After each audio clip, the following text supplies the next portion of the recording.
Level cross Arfaz Ayub സംവിധാനം ചെയ്ത് ആസിഫ് അലി, അമല പോൾ, ഷറഫുദ്ദീൻ തുടങ്ങിയവർ കേന്ദ്ര കഥാപാത്രങ്ങളായി വന്ന ഈ മലയാളം ത്രില്ലർ സിനിമയെക്കുറിച്ചാണ് ഇന്ന്.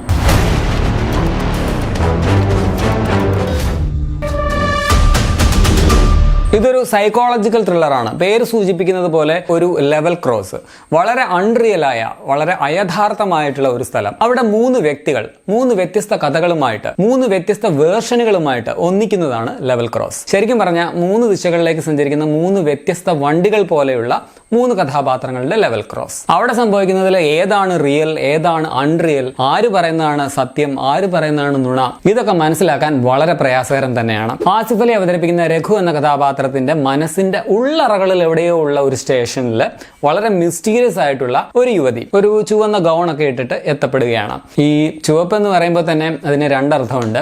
ഒന്ന്, ചുവപ്പ് എന്നുള്ളത് അപകടത്തിന്റെ സൂചനയാണ്, മറ്റൊന്ന് പ്രണയവുമാണ്. സോ ഇതിലേതാണ് അമല പോളിന്റെ കഥാപാത്രം എന്നതാണ് ചോദ്യം. എന്റെ ചേതാലി ആ പേര് തന്നെ എന്താ പറയാ, വളരെ ഡിഫറെന്റ് അല്ലേ? അവിടുന്ന് തുടങ്ങുന്നു പടത്തിന്റെയും വ്യത്യസ്തത.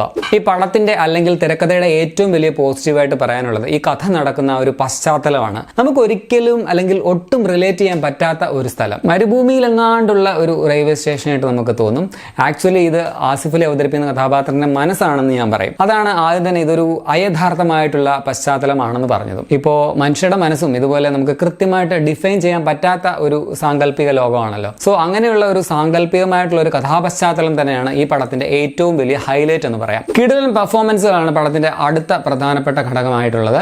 ഈ പെർഫോമൻസുകൾ എന്ന് ബഹുവചനം പറയാൻ മാത്രം വേണ്ട ക്യാരക്ടേഴ്സ് അല്ലെങ്കിൽ വേറെ ക്യാരക്ടേഴ്സ് ഒന്നും ഈ പടത്തിലില്ല. ആകെ 3 കഥാപാത്രങ്ങളെ സിനിമയിലുള്ളൂ. ആ 3 പേരും ഗംഭീരമായിട്ട് ആവേശങ്ങൾ പകർന്നാടിയിട്ടുണ്ട്. ഇപ്പോ കണ്ടാൽ തിരിച്ചറിയാൻ പറ്റാത്ത വിധത്തിൽ ആസിഫ് അലിയുടെ ഒരു മേക്ക് ഓവർ, അത് പറഞ്ഞപ്പോഴത്തെ ഇതിന്റെ ആ ഒരു പ്രോസ്തെറ്റിക് മേക്കപ്പ് ഒക്കെ വെച്ച് നടത്തിയ ആ ഒരു മേക്കപ്പ് ആർട്ടിസ്റ്റ് പ്രത്യേക പരാമർശം തന്നെ അർഹിക്കുന്നുണ്ട്. ആസിഫ് അലി വളരെ എന്താ പറയുക ഡിഫറെന്റ് ആയിട്ടുള്ള യുണീക്ക് ആയിട്ടുള്ള ഒരു പെർഫോമൻസ് ആണ് ഈ പടത്തിൽ കാഴ്ചവെച്ചിട്ടുള്ളത്. ഇപ്പോ പല ലെയറുകളുള്ള ആ ഒരു ക്യാരക്ടറിന്റെ വിവിധ ഷെയ്ഡുകൾ ആസിഫ് ഗംഭീരമായിട്ട് അവതരിപ്പിച്ചു വെച്ചിട്ടുണ്ട്. ഈ അടുത്ത കാലത്തുള്ള പുള്ളിയുടെ ഏറ്റവും മികച്ച ക്യാരക്ടറുകൾ ഒന്നാണെന്ന് ഞാൻ പറയും. അതുപോലെ തന്നെ ചേതാലി എന്ന വളരെ ദുരൂഹമായിട്ടുള്ള ഒരു ക്യാരക്ടർ അമലപ്പോൾ അത് വളരെ നിസ്സാരമായിട്ട് പുഷ്പം പോലെയാണ് ചെയ്തു വെച്ചിരിക്കുന്നത്. പ്രത്യേകിച്ച് ആ ക്ലൈമാക്സിലെ കുറച്ച് കാര്യങ്ങളൊക്കെ കിടിലൻ പെർഫോമൻസ്. ഞാൻ എപ്പോഴും പറയുന്ന പോലെ അമല ഒരു വണ്ടർഫുൾ ആക്ട്രസ് തന്നെയാണ്. സിഞ്ചോ ആയിട്ട് വന്ന ഷറഫുദ്ദീനും വളരെ ഇമ്പാക്റ്റ് ഉള്ള ഒരു പെർഫോമൻസ് തന്നെ കാഴ്ചവെച്ചിട്ടുണ്ട്.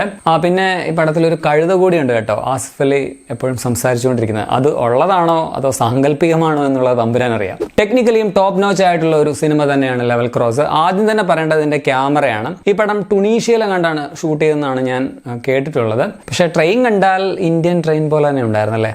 എന്തായാലും കിടിലൻ ലൊക്കേഷൻ, അത് ക്യാമറയിൽ അതിഗംഭീരമായിട്ട് പകർത്തിയിട്ടുണ്ട്. അപ്പു പ്രഭാകരന്റേതാണ് സിനിമയുടെ ഛായാഗ്രഹണം. പുള്ളിയുടെ ഫ്രെയിംസ് ഒക്കെ സിനിമയെ വേറൊരു ലെവലിലേക്ക് തന്നെ എത്തിച്ചിട്ടുണ്ട്. സോ ലൊക്കേഷൻ ഈ പടത്തിന്റെ ഒരു 4ാമത്തെ പ്രധാനപ്പെട്ട കഥാപാത്രം തന്നെയാണെന്ന് പറയേണ്ടി വരും. വിശാൽ ചന്ദ്രശേഖരന്റെ മ്യൂസിക്കും ബാക്ക്ഗ്രൗണ്ട് സ്കോറും സിനിമയുടെ മൂഡിന് കൃത്യമായിരുന്നു. പാട്ടുകളിൽ എനിക്ക് എൻഡ് ക്രെഡിറ്റിൽ ഒരു വെറൈറ്റി കിടിലൻ പാട്ട് വരുന്നുണ്ട്, അതെനിക്ക് ഇഷ്ടപ്പെട്ടു. സാധാരണ പ്രേക്ഷകരുടെ കണ്ണിലൂടെ നോക്കുകയാണെങ്കിൽ ഇന്റർവെല്ലിന് മുമ്പ് ഒരു ട്വിസ്റ്റ്, അവസാനത്തോടെ എടുക്കുമ്പോൾ മറ്റൊരു ട്വിസ്റ്റ്, അത് കഴിഞ്ഞ് പിന്നെ വേറെ ട്വിസ്റ്റ്, പിന്നെ വേറൊന്ന്, അങ്ങനെ ട്വിസ്റ്റുകളുടെ ഒരു പരമ്പര തന്നെയാണ് പടത്തിലുള്ളതെന്ന് പറയാം. എങ്കിലും ഞാൻ ഈ കണ്ടതൊന്നും സത്യമല്ല, അയഥാർത്ഥമായിട്ടുള്ള മറ്റെന്തോ ആണ് എന്ന് വിശ്വസിക്കാനാണ് ഞാൻ ഇഷ്ടപ്പെടുന്നത്. ഒരു സ്മോൾ സ്കെയിൽ കിളി പറത്തുന്ന പടം തന്നെ എന്ന് പറയാം. പേഴ്സണലി അതുകൊണ്ട് തന്നെ എനിക്ക് കഥ കുറച്ചുകൂടി കോംപ്ലിക്കേറ്റഡ് ആക്കാനുള്ള സാധ്യതകൾ ഉള്ളതായിട്ടാണ് തോന്നിയത്. ഇപ്പോൾ ഡേവിഡ് ലിഞ്ചിന്റെ സിനിമകൾ, ഈ മൾഹോളൻഡ് ഡ്രൈവ്, ലോസ്റ്റ് ഹൈവേ ഒക്കെ പോലെ അതുപോലെ ഒരു ലെവലിൽ ആക്കാമായിരുന്ന ഒരു സ്ക്രിപ്റ്റ് ആയിട്ട് തോന്നി. കുറച്ചുകൂടെ കിളി പറത്തുന്ന രീതിയിൽ ചെയ്യാൻ പറ്റുന്ന സ്ക്രിപ്റ്റ്, അതിനുള്ള സകല ചാൻസും ഉണ്ടായിരുന്നു.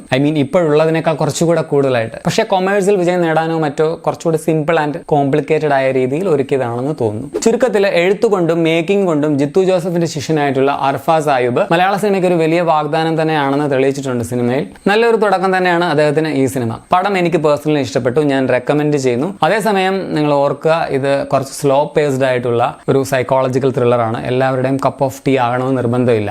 കുറച്ച് മൈൻഡ് ഗെയിം ഒക്കെ ഉള്ളതുകൊണ്ട് എന്താണ് റിയൽ എന്താണ് അൺറിയൽ എന്നൊക്കെ ചിന്തിക്കേണ്ടി വരുന്നത് കൊണ്ട് ചിലർക്ക് ചിലപ്പോൾ അത് കുറച്ച് ഇറിറ്റേറ്റിംഗ് ആയിട്ട് ഫീൽ ചെയ്യാനുള്ള സാധ്യതയുണ്ട്. പിന്നെ പടം 16 വയസ്സിന് താഴെയുള്ള കുട്ടികൾക്ക് വേണ്ടി ഞാൻ റെക്കമെൻഡ് ചെയ്യുന്നില്ല. അപ്പോൾ നിങ്ങൾ ഈ പടം കണ്ടിട്ടുണ്ടെങ്കിൽ നിങ്ങളുടെ അഭിപ്രായം താഴെ കമന്റായിട്ട് രേഖപ്പെടുത്തുക. എൻ്റെ അഭിപ്രായം ആയിരിക്കണമെന്നില്ലല്ലോ നിങ്ങൾക്ക്. പിന്നെ ഒരു കാര്യം പറയാം, നിങ്ങൾ ചാനൽ സബ്സ്ക്രൈബ് ചെയ്യുന്ന കാര്യം കൂടി പരിഗണിക്കുക. കാരണം ഞാൻ ഈ പരിപാടി തുടങ്ങിയിട്ട് കുറച്ച് വർഷങ്ങളായി. ഇഫോർട്ടിനനുസരിച്ച് വ്യൂ ആൻഡ് സബ്സ്ക്രൈബേഴ്സ് ഇല്ലാത്ത പോലെ ഒരു ഫീൽ എവിടെയോ എനിക്ക് തോന്നുന്നുണ്ട്. അങ്ങനെ പറയാൻ പാടില്ല, എന്നാലും പരിഗണിക്കുക. അപ്പം ശരി എന്നാൽ.